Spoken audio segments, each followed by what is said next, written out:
गिद्धों के आगे क्यों नहीं छोड़ा गया रतन टाटा का शरीर? कैसे किया जाता है पारसियों में अंतिम संस्कार? गिद्धों को खाने के लिए क्यों छोड़ा जाता है शरीर? आखिर क्या है इसकी पूरी कहानी? रतन नवल टाटा का अंतिम संस्कार हो गया। पारसियों के पारंपरिक दखमा की बजाय उनका अंतिम संस्कार दाह तरीके से किया गया।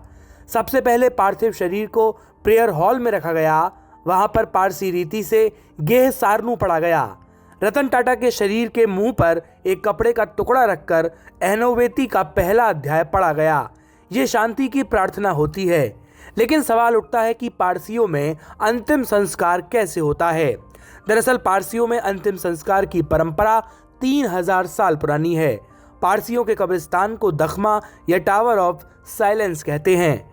टावर ऑफ साइलेंस गोलाकार खोखली इमारत के रूप में होता है। किसी व्यक्ति की मौत के बाद शव को नहला धुलाकर टावर ऑफ साइलेंस में खुले में छोड़ दिया जाता है।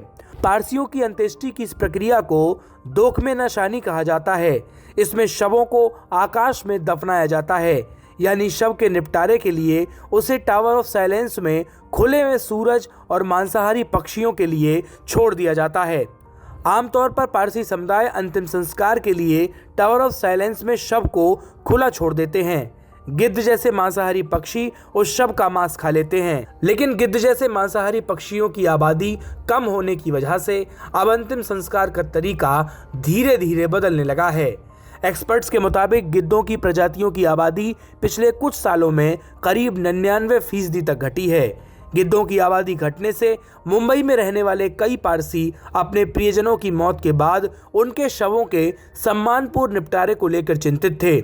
नई पीढ़ी के कई पारसी नहीं चाहते थे कि उनके प्रियजन का शरीर इतने दिनों तक खुले में रहे।